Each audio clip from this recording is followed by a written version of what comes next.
এক বাদশাহ ছিলেন প্রতাপশালী, নাম ছিলেন ইয়াজিদ বিন মুহাল্লাব। মুসলিম বাদশাহ, মালিক ইবনে দিনার রহমতুল্লাহ আলাইহির জমানায় বড় আল্লাহওয়ালা ছিলেন। মালিক ইবনে দিনার ওলামারা চিনে, তো উনি ওনার দিকে একটু বাঁকা চোখে দেখছিলেন, বাঁকা চোখে। তো বাদশাহ ডাইকা জিজ্ঞাসা করছে, তুমি তো আমার রাজত্বেই থাকো, তুমি কি আমাকে চিনো না? বলছে অবশ্যই চিনি। বলছে তাহলে বাঁকা চোখে কেন দেখলা? তো বলল, শোনো, আমি তোমাকে তোমার চেয়ে বেশি চিনি। তো সে একটু আশ্চর্য বোধ করলো, আরে আমার চেয়ে আমি আমাকে যতটুক না চিনি, এই লোকটা আমার চেয়ে আমাকে বেশি কি করে চিনে? বলছে বলো।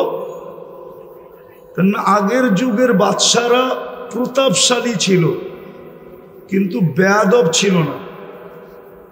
কি ছিল না? বেয়াদব ছিল না। রাগ হয় না, পায়ে হাত রাখি। আজকাল তো মানুষ একটু ক্ষমতা পাইলে শুধু প্রতাপশালী হয় না, বেয়াদব হয়, আদব কায়দা হারায় ফেলে। ঠিক না? আদব কায়দা, কথা বলারও ঢং জানে না। তো বাদশাহ জিজ্ঞেস করলো, তুমি আমাকে আমার চেয়ে বেশি কিভাবে চিনো? তো মালিক ইবনে দিনার রহমতুল্লাহ আলাইহি বলতেছিলেন, আমা কানা আউয়ালুকা নুতফা, তোমার উৎস কি বীর্য ছিল না? তোমার তৈরি তো বীর্য থেকে, ঠিক না? আরে কি সত্য তো? দুর্গন্ধময় নিকৃষ্ট একটা পানি থেকে। তো বলছে বালা, অবশ্যই। বলছে আখেরুকা জিফা, তুমি মরে গেলে ফুলন্ত ফাটন্ত দুর্গন্ধময় একটা লাশ হবে না? বলছে বালা, অবশ্যই। বলছে বাইনাহুমা তাহমিলু কাদিরা, এই দুইয়ের মাঝে তুমি আর আমি একটা পেশাব পায়খানার টুকরি না? টুকরি বোঝেন? টুকরি পেটের ভিতরে কি? আরে বলেন না, পেশাব পায়খানা না? বুড়িতে কি আছে? মনে হয় ভালো ভালো খাওয়ান আছে, পেশাব পায়খানাই তো, ঠিক না?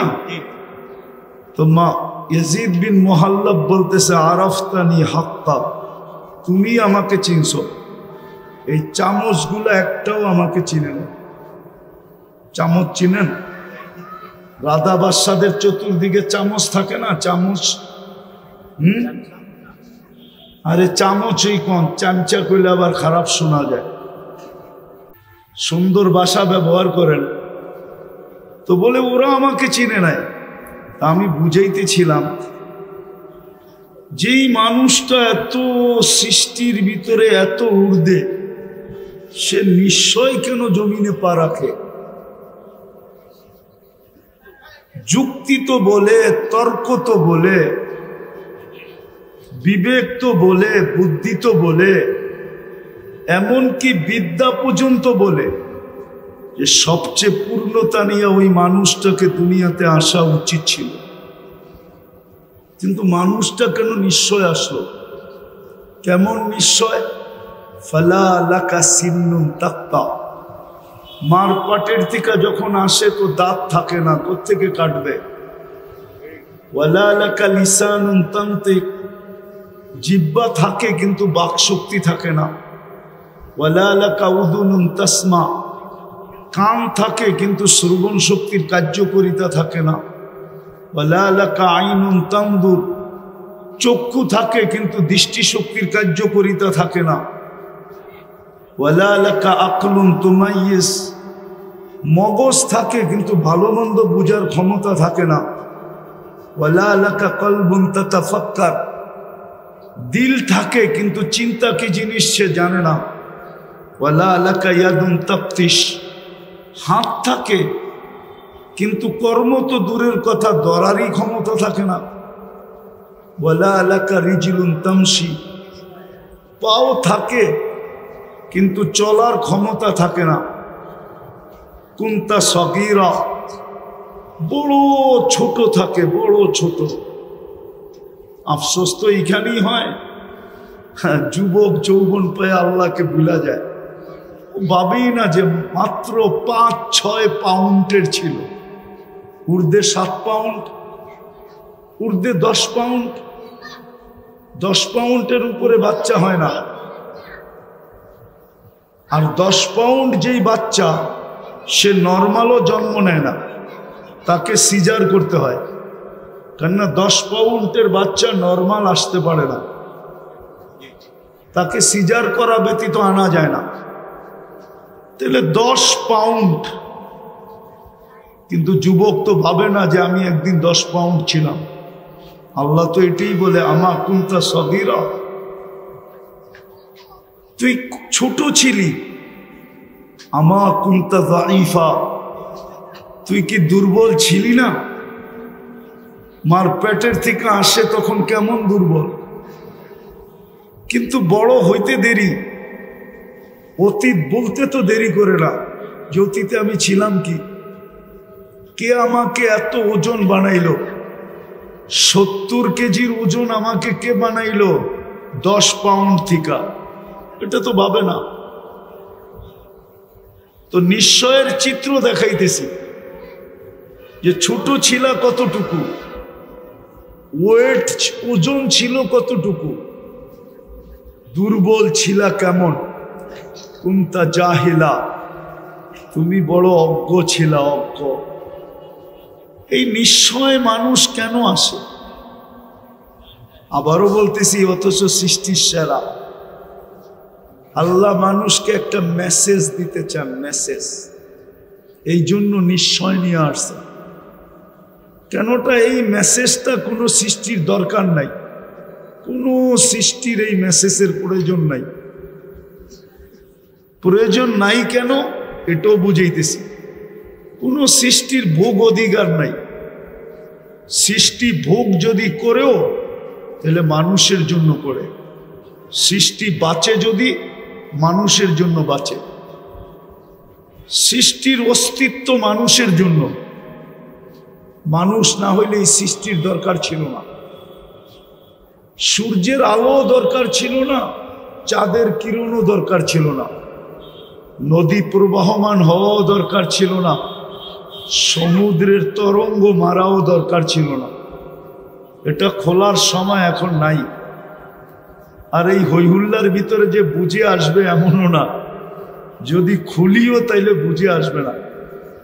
এটার জন্য খুব নির্জনতা চাই, খুব ধ্যান চাই, তাইলে হয়তো বুঝে আসতে পারে যে সব সৃষ্টি মানুষের জন্য।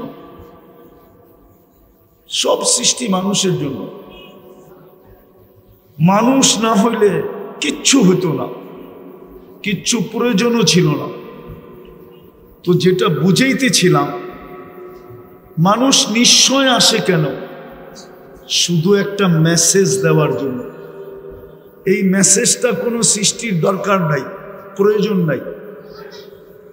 এই জন্য সব সৃষ্টিকে আল্লাহ পূর্ণতা দিয়ে অস্তিত্ব দেন। শুধু ওই মেসেজটা বোঝার জন্য মানুষকে নিশ্চয় অস্তিত্ব দেন, নিশ্চয়। শুধু একটা মেসেজ বোঝানোর জন্য।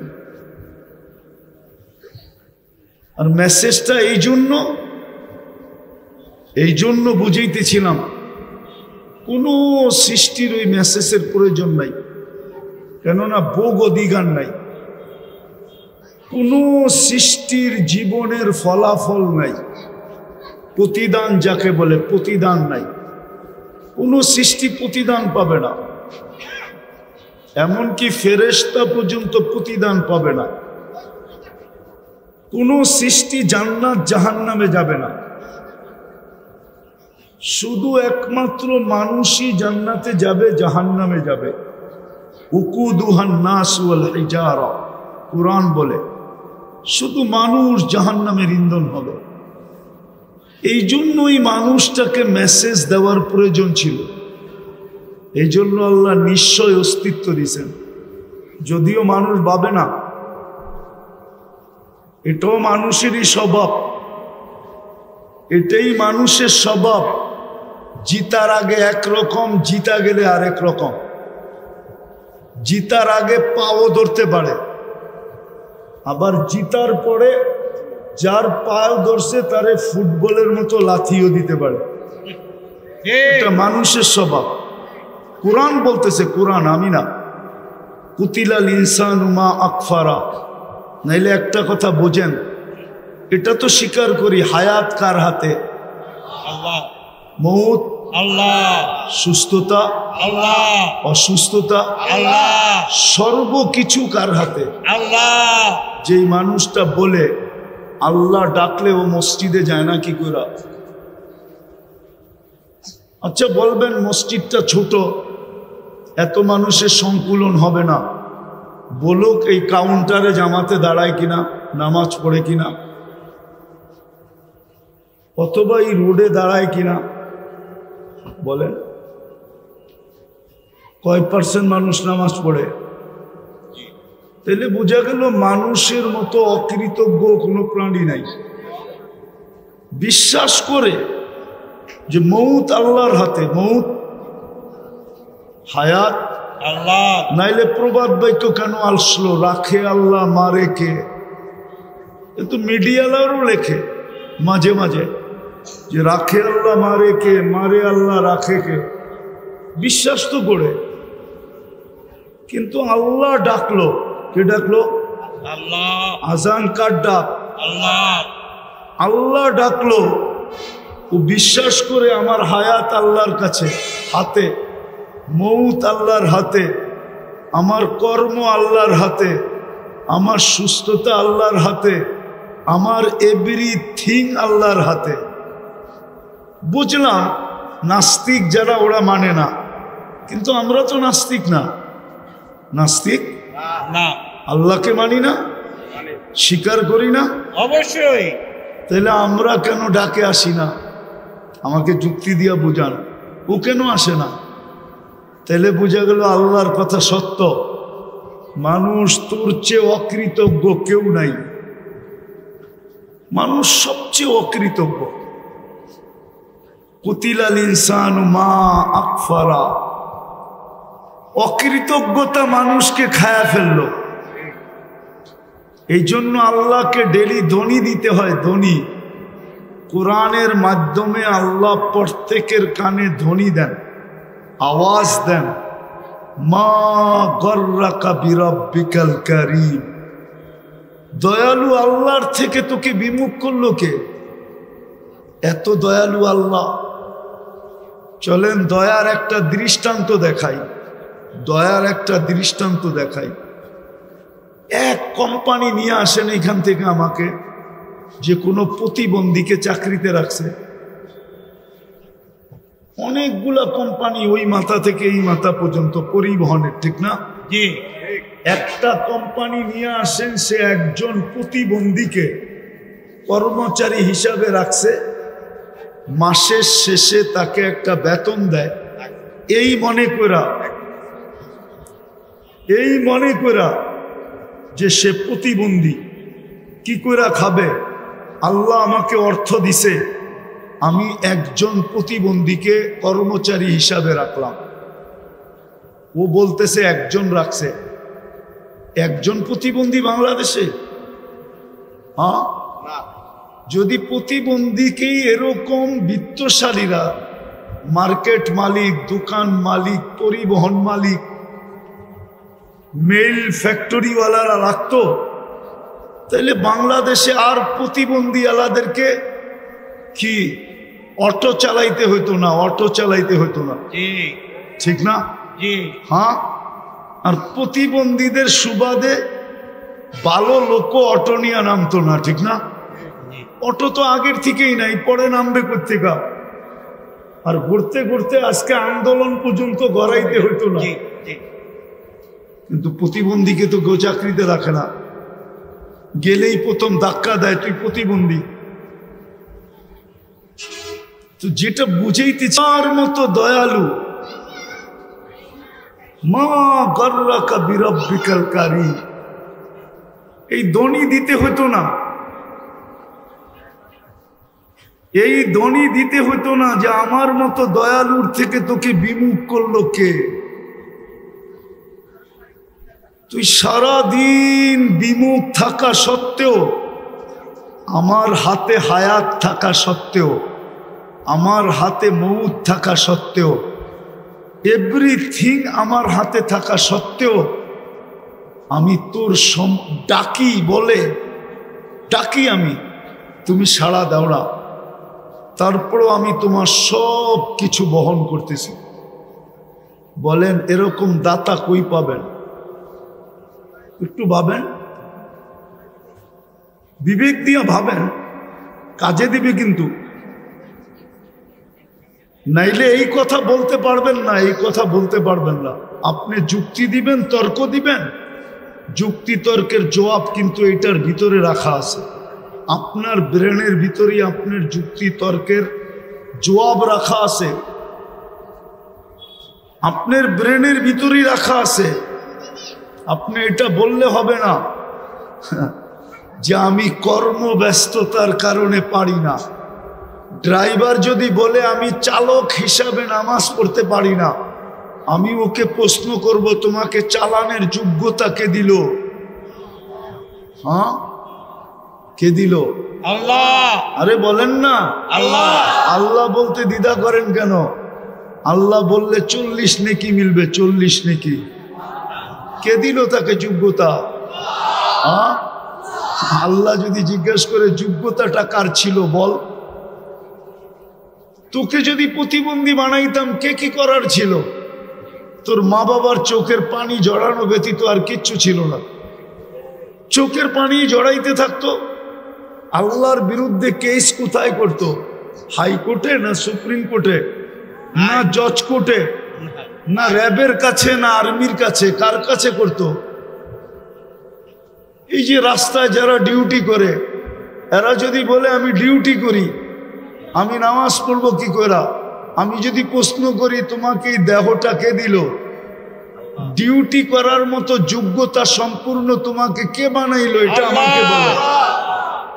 আল্লাহ তো এটাই প্রশ্ন করবে, তুমি আমারটা দিয়া বাহাদুর, এই দেহটা কার? আল্লাহ। আচ্ছা, যুবক বাহাদুর কার যৌবন দিয়া? হ্যাঁ, কি বলেন না? আল্লাহ। সুন্দরী মডেলিং কার সৌন্দর্য দিয়া? আল্লাহ। হ্যাঁ, সৌন্দর্যই তো লাগে মডেলিং এর জন্য, ঠিক না? না মডেল সবাই হইতে পারে না, মনে হয় বোঝেন না আপনারা। আরে মডেলিং হইতে হইলে কি লাগে? সৌন্দর্য লাগে না? হ্যাঁ। সৌন্দর্য কার দেওয়া? আল্লাহ। না ওর বাপ মা বাজার থেকে কিনে আইনা সেট করছে? হ্যাঁ বলেন না। না প্লাস্টিক সার্জারি করছে পুরা শরীর? তাও তো না, কার দেওয়া? আল্লাহ। তাহলে ঠিক যে যেইখানে কর্মরত ওকে কর্মযোগ্য কে বানাইছে? আল্লাহ। যদি না বানাইতো কিছু হইতো না।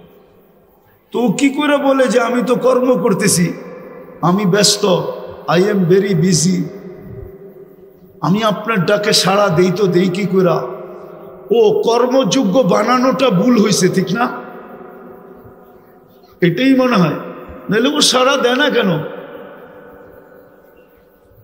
রোডওয়ালা যদি রোডেই নামাজের জন্য দাঁড়াইতো তাহলে হয়তো রোড থাইমা যেত, নামাজের পরে আবার খোলা যেত, ঠিক না?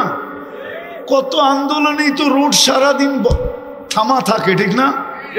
আপনাদের ফ্লাইওভার কি মাঝে মাঝে থামে না? হ্যাঁ, লম্বা জাম হয় না? না হয় না? না, এটা 24 ঘন্টা চলতে থাকে। মাঝে মাঝে তো আমরাও 2-1 ঘন্টা কাটায় দিই ফ্লাইওভারের উপরে। 10 মিনিটের জন্য যদি থেমা যেত। কিন্তু ও বলে সবাই যেন বুঝাইতে চাইতেছে তুমি আমাকে যোগ্যতা সম্পূর্ণ বানানো, এটা তোমার ভুল। তুমি আমাকে শ্রেষ্ঠ কেন বানাইলে? তুমি আমাকে সৌন্দর্য কেন দিলে? তুমি আমাকে কর্মযোগ্য কেন বানাইলে? যুবকও যেন বুঝাইতে চায় আমি আকর্ষণের পাত্র কেন বানাইলা? আমাকে তৃতীয় লিঙ্গ বানাইতা তাই ভালো ছিল, মানুষ দেখতো আর খালি হাততালি দিত। অন্য ভাষায় বুঝাইলাম, এটাই মনে হয় ভুল হয়ে গেছে। বিদায় আসেন শেষ জায়গায় চলে আসছে। আর লম্বা করতে চাইতেছি না। মানুষকে আল্লাহ নিশ্চয় দিছেন একটা মেসেজ বোঝানোর জন্য, যে মানুষ ভালো মতে বোঝো, আমি ছাড়া যেরকম তোমার অস্তিত্বের কোনো বিকল্প চিন্তা ছিল না, আল্লাহ ব্যতীত মানুষের অস্তিত্বের কোনো বিকল্প চিন্তা আছে না নাই?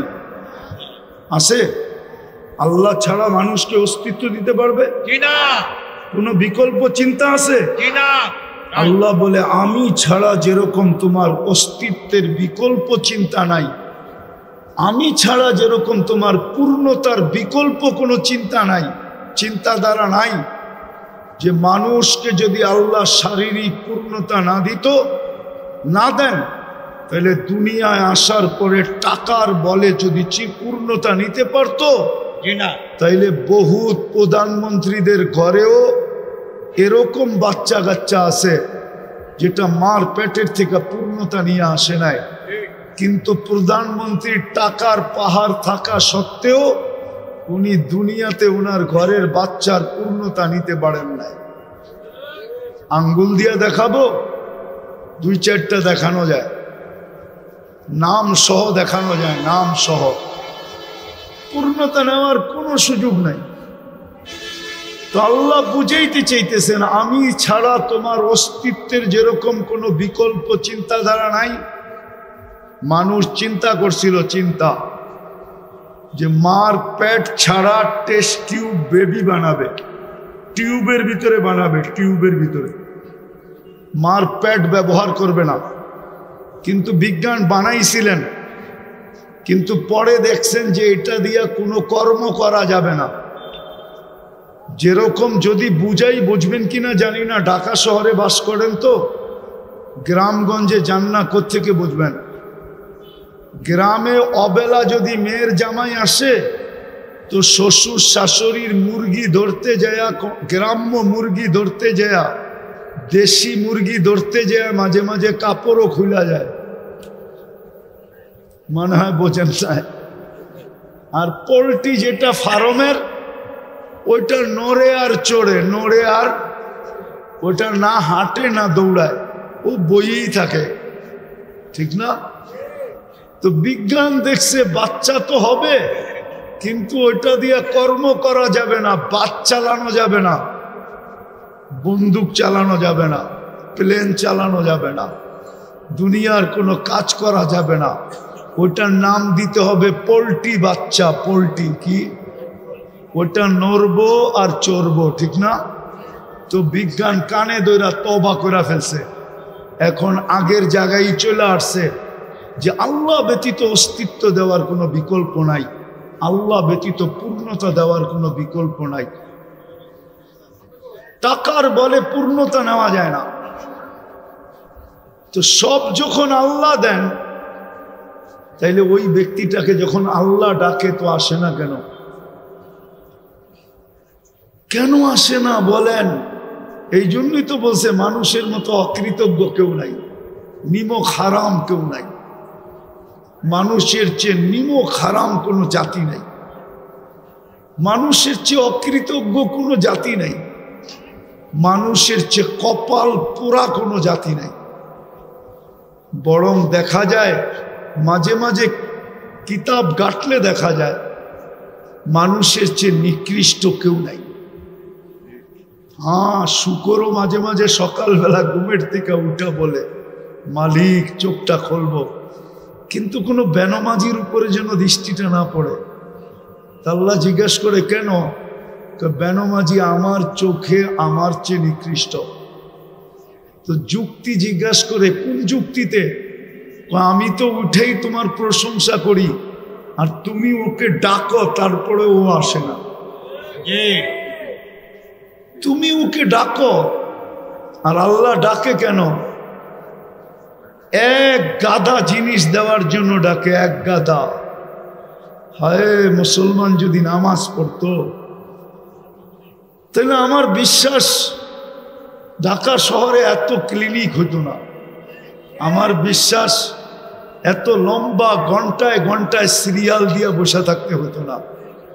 আর আমার বিশ্বাস ডাক্তারদের পোয়া বারো হইতো না যদি মুসলমান নামাজ পড়ার মতো পড়তো। কেননা নামাজের ভিতরে আরোগ্যতা রাখা আছে, শেফা। আপনি বলবেন হুজুররা অসুস্থ হয় কেন? আমিও বলবো আমিও ওই নামাজ পড়ি না যেরকম পড়ার দরকার, আর পড়লে আল্লাহ রসুলের কথাই সত্য। সল্লি পড়ো, ফাইন্না ফিস সালাতি শিফা, নামাজ পড়ো, নামাজের ভিতরে আরোগ্যতা রাখা আছে। যদি পড়ার মতো পড়তো তো কথা শুরু ছিল মানুষকে কেন নিশ্চয় অস্তিত্ব দেন, মেসেজ দেওয়ার জন্য। যেরকম মানুষ আমি ছাড়া তোকে অস্তিত্বে আনার কোনো বিকল্প রাস্তা নাই, আমি ছাড়া পূর্ণতা দেওয়ার বিকল্প কোনো রাস্তা নাই, ঠিক তদ্রূপ আমি ব্যতীত ভালো মতে বোঝ তোর এই জীবনটা, ছোট জীবনটা গুছানের কোনো বিকল্প রাস্তা নাই। গুছানো বোঝেন? এই 60-70 বৎসরের জীবনটা যদি গুছায়া চালাইতে চাস, একটু সুখ শান্তির সাথে যদি চালাইতে চাস, কাটাইতে চাস, এই জন্য বাংলায় একটা প্রবাদ বাক্য আছে, পরিশ্রম ধন আনে। এটা আমিও মানি, পরিশ্রমে ধন আনবে কিন্তু সুখ আনতে পারবে না। বাংলায় প্রবাদ বাক্য আছে, পুণ্যে আনে সুখ। কি পুণ্য বোঝেন? কি নেকে আনে সুখ। আল্লাহ সুখ দেয়, আল্লাহ সুখ দেয়। যদি ধনী সুখ দিত তাইলে ওই ধনী কেন নিজের মাথায় পিস্তল রেখা নিজেই গুলি করত? ও তো ধনী ছিল, ওকে আমার চেয়ে বেশি আপনারা চিনেন না।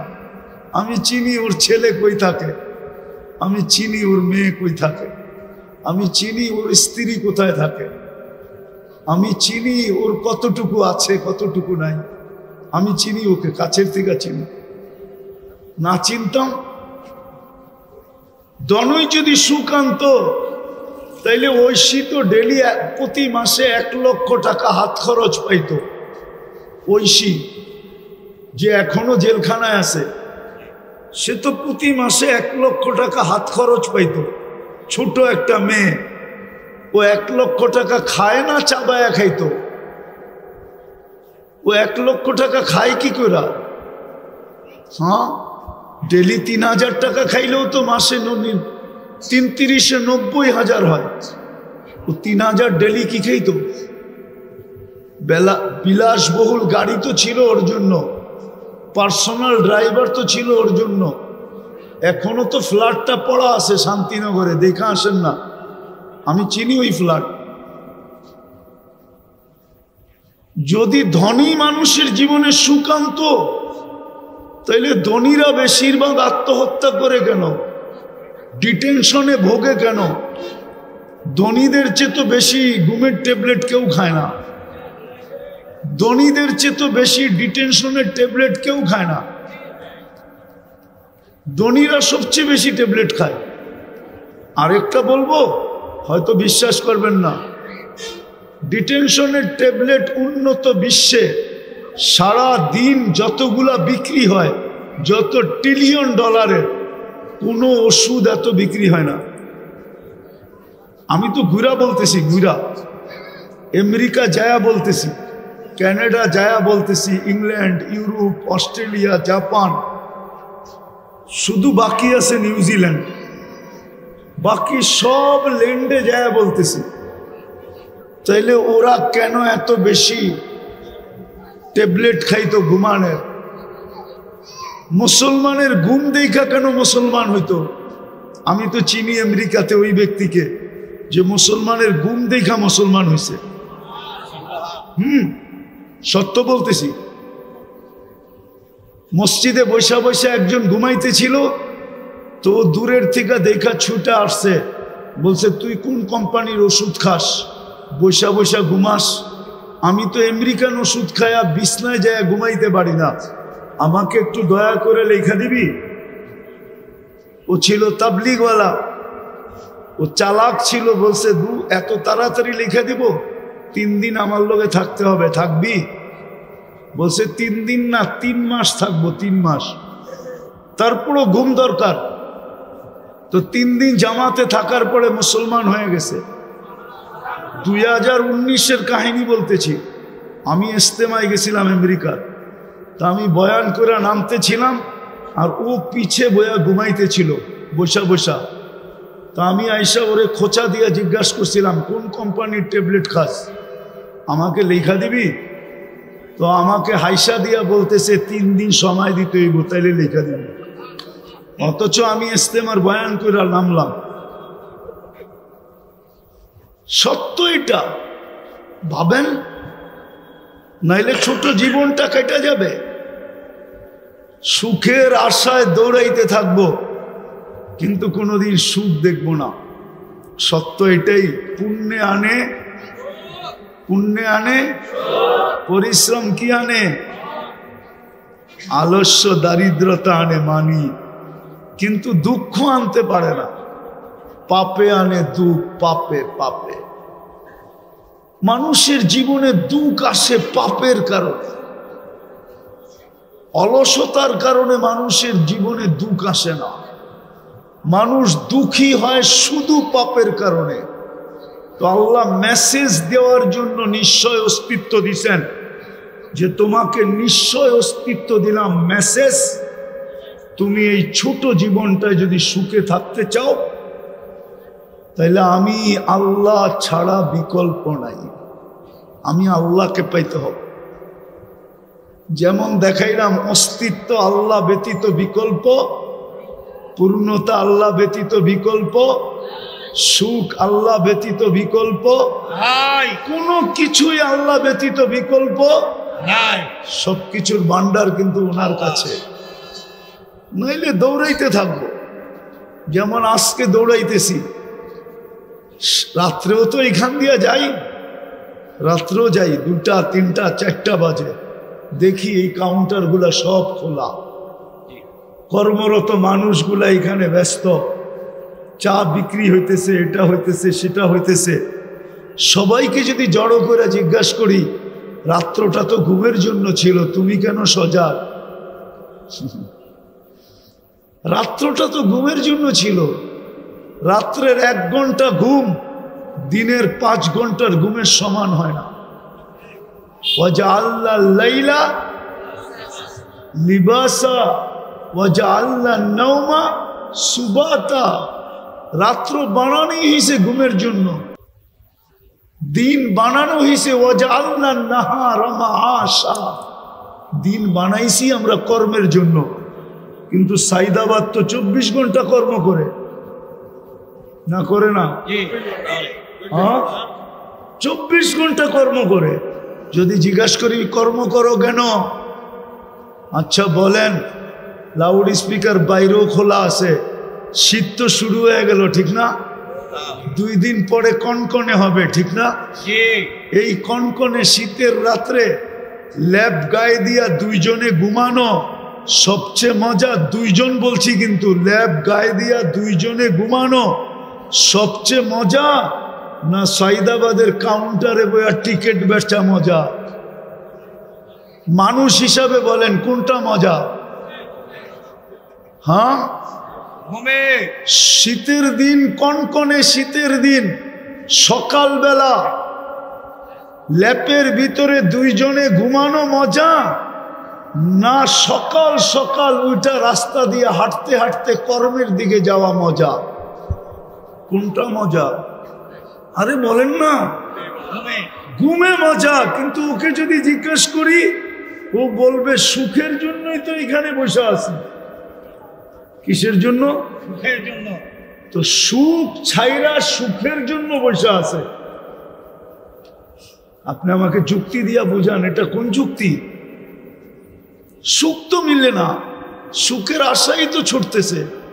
শীতের দিন তো সকালবেলা ফজরের পরে দেখি, আমি তো খিলগাঁই থাকি, ঢাকা শহরেই থাকি, রাস্তাগুলার ভিতরে মানুষের স্রোত যখন দেখি সকালবেলা, তো নিজের মনটাই বলে হায় সুখের আশায় সুখ ছাড়া কনকনে শীত গায়ে নিয়া ছুটতেছে সবাই, কিন্তু সুখ তো এখানে নাই। মানুষকে আল্লাহ এই মেসেজ দেওয়ার জন্য নিশ্চয় অস্তিত্ব দিছেন যে মানুষ বোঝ, তোকে নিশ্চয় অস্তিত্ব দিলাম, পূর্ণতা আমি ছাড়া বিকল্প কোনো রাস্তা নাই, অস্তিত্ব আমি ব্যতীত বিকল্প কোনো রাস্তা নাই, তোকে স্বয়ং সম্পূর্ণ করা আমি ব্যতীত বিকল্প কোনো রাস্তা নাই। বিজয় তোর দিলের ভিতরে কাত, এই ছোট জীবনটাও সুখী হওয়ার জন্য আমি ব্যতীত বিকল্প কোনো রাস্তা নাই। এই জন্য আল্লাহ মেসেজ দেওয়ার জন্য নিশ্চয়। দ্বিতীয়টাও বুঝাইতেছি, শেষ জায়গায় চলে আসছি, দ্বিতীয়টাও শেষ জায়গায় চলে আসছি, দ্বিতীয়টাও বুঝাইতেছি। এই জীবনটাই তো জীবন না, 60-70 বছর তারপর চলে যেতে হবে, যেটা চিরদিন।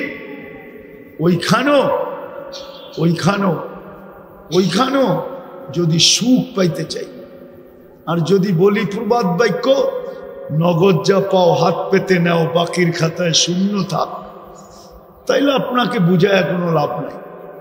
ইনশাআল্লাহ আপনি একদিন সচক্ষে দেখবেন যে বাকির খাতায় শূন্যই আছে, আপনার প্রবাদ বাক্যই থেকে যাবে। এই জন্যই কোরআন বলছে আফা হাসিবতুম আন্নামা খালাকনাকুম আবাস। ও মানুষ, কোন সৃষ্টি যদি অনর্থক সৃষ্টি না হয়, তাহলে তোর মতো সৃষ্টির সেরা মানুষটা অনর্থক হয় কি করে? যাকে আমি সৃষ্টির ভিতরে সবচেয়ে সৌন্দর্য দিলাম, ওটা অনর্থক হয় কি করে? যাকে সৃষ্টির ভিতরে সবচেয়ে সুন্দর গঠন দিলাম, ওটা অনর্থক হয় কি করে? যাকে আমি দুনিয়াটা হাতে উঠায়া দিয়া দিলাম, ওটা অনর্থক হয় কি করে? যাকে দুনিয়ার আধিপত্য দিলাম, সেটা অনর্থক হয় কি করে? সর্বশেষ যেই মানুষটাকে আমি খলিফা, আমার প্রতিনিধি হিসাবে ঘোষণা দিলাম, ওটা অনর্থক হয় কি করে? যেই মানুষটাকে জন্ম নিতে দেরি, সৃষ্টি শ্রেষ্ঠ সৃষ্টি, যাকে সেজদা করতে দেরি করে নাই, ওই মানুষটা অনর্থক হয় কি করে? এই জন্যই তো কবি বলেন, মিলে খাক মে আহলে শাহ कैसे कैसे, जमी खा गई नौजवां कैसे कैसे, अजल ने न छोड़ा किसरा न दारा, उसी से सिकंदर सा फाते भी देहारा, हर एक लेके क्या क्या हसस सुधारा, पड़ा रह गया यही ठाट सारा। ঐতিহ্য পড়া থাকবে, ঐতিহ্য।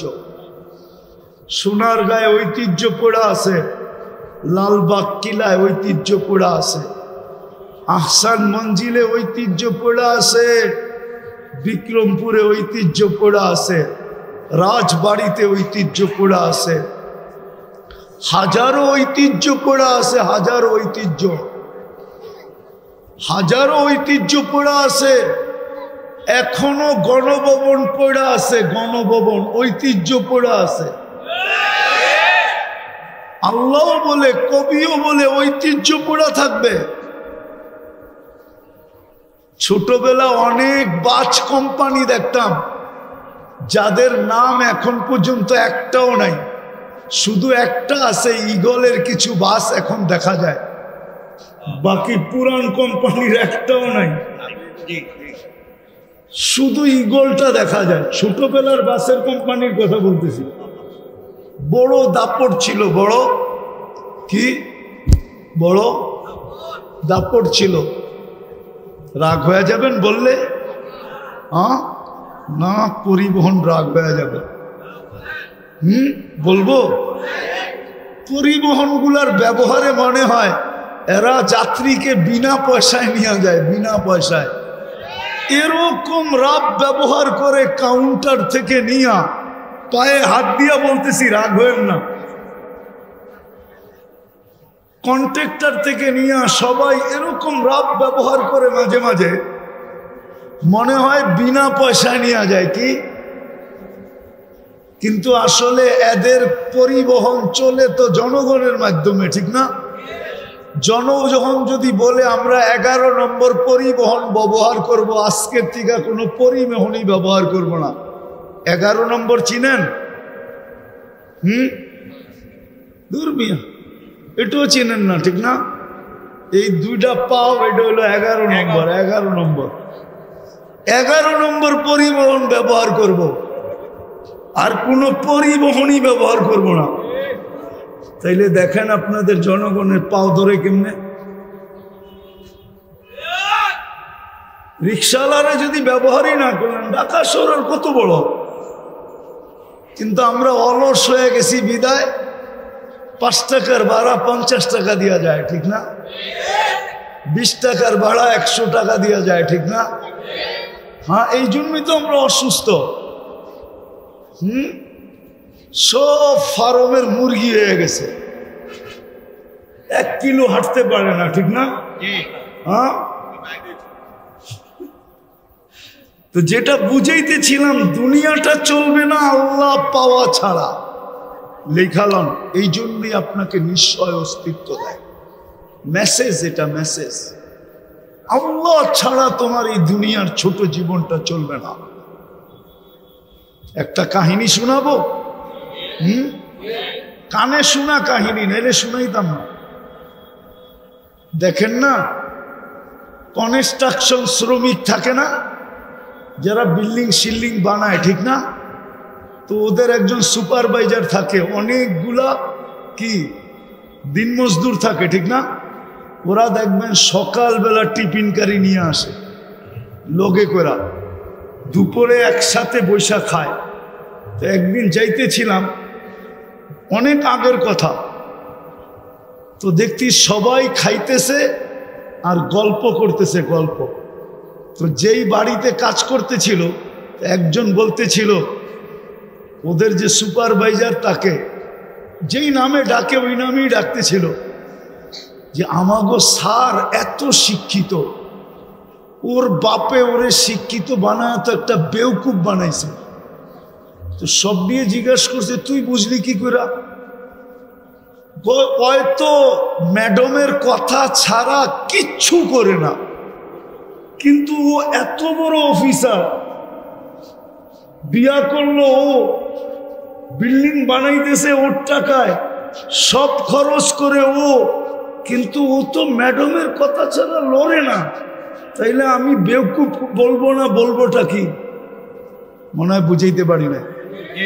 তারপরে নিজেদের কথা বলতেছে, দেখ আমরা শিক্ষা দীক্ষা লই নাই, গায়ে খাটি, আমরাই ভালো আছি। তার একটা হাসে আর জিগায়, কেমনে ভালো আছিস? দেখছস ফজরের আগে উঠা আমাগো টিফিন কারিটা রেডি করে দিছে, গরম গরম পাক করে দিছে, এই যে নিয়ে আসছি এখন খাইতেছি। বিকালবেলা বাড়িতে যায়া দেখমু পানিটা রেডি আছে, যায়া গাও গোসল করমু। তারপরে বউ বলবে ছেলে পেলেকে, তোরা একটু দূরে যা, তোর আব্বা সারাদিন খাইতে আইছে, একটু আরাম করো। তোরা যদি বিরক্ত করস তাহলে আরাম করতে পারবে না, কালকে আবার কাজে যাইতে হবে। যদি অসুস্থ হয় তাহলে সংসার চলবে না, তোরা একটু দূরে যা, তোর আব্বা আরামে ঘুমা। তারপরে বউ আইসা একটু গায়ে পায়ে তেল লাগায় দেয়, তাইলে আমরা বালা আসি না তো সারে বালা আছে? সারে তো সারাদিন কথা ছাড়া লড়েই না। বুঝাইতে পারি এই জীবনটাও আল্লাহ চাওয়া ছাড়া চলবে না, আর আখেরাতটা তো চলবে না, চলবেই না। এই জন্য আসেন আজকের থেকে তওবা কইরা, বেশি করতে হবে না, বেশি। আমাদের আল্লাহ এরকম না যে বেশি করতে হবে। আজকে তো শ্রমিকরে খাটায় 12 ঘন্টা, বেতন দেয় 8 ঘন্টার, 8 ঘন্টার, ঠিক না? না 8 ঘন্টার দেয় না, 12 ঘন্টার দেয়। নাইলে এত আন্দোলন বেতনের লেগে কেন হয়? মালিক পক্ষ মনে করে আমি তো বিল্ডিং মাত্র নিউ ইয়র্কে একটা বানাইলাম, আর বাকি তো কানাডা রয়েই গেল, অস্ট্রেলিয়া রয়ে গেল, ইংল্যান্ড রয়ে গেল, নিউজিল্যান্ড রয়ে গেল, জাপান রয়ে গেল, দুনিয়ার বড় বড় জায়গায় বিল্ডিং বানানো রয়ে গেল।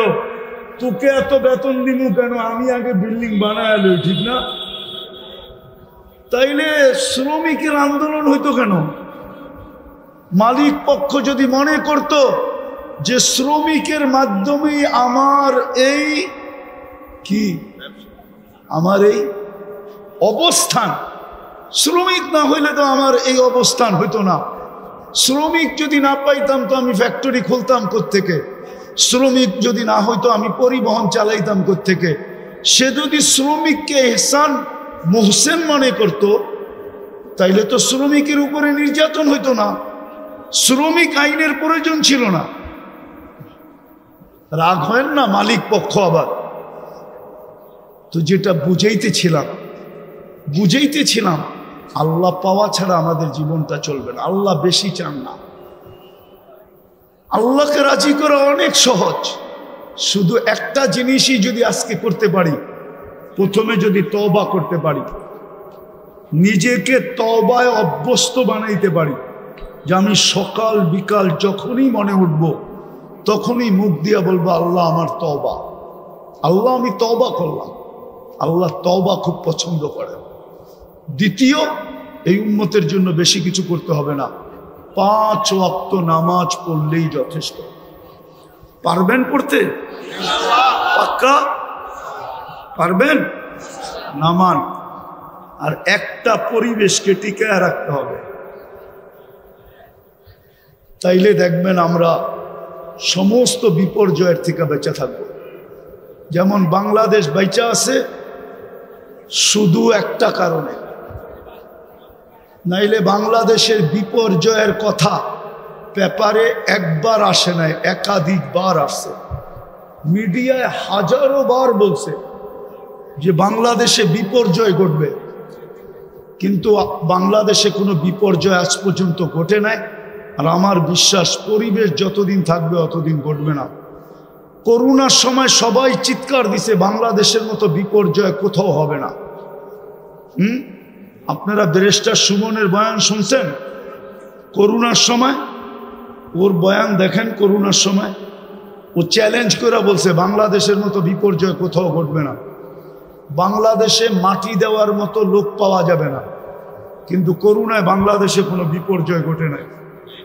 বাংলাদেশে 7.8 ভূমিকম্প আসছিল।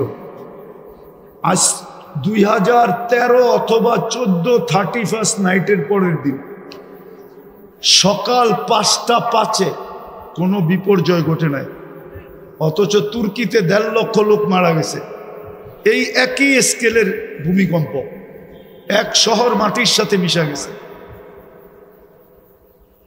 এরকম শতবার বাংলাদেশে 10 নম্বর মহাবিপদ সংকেতের ফ্ল্যাগ উড়ানো হয়েছে, কেননা আবহাওয়াবিদদের কাছে 10-এর উপরে কোনো সংখ্যা নাই।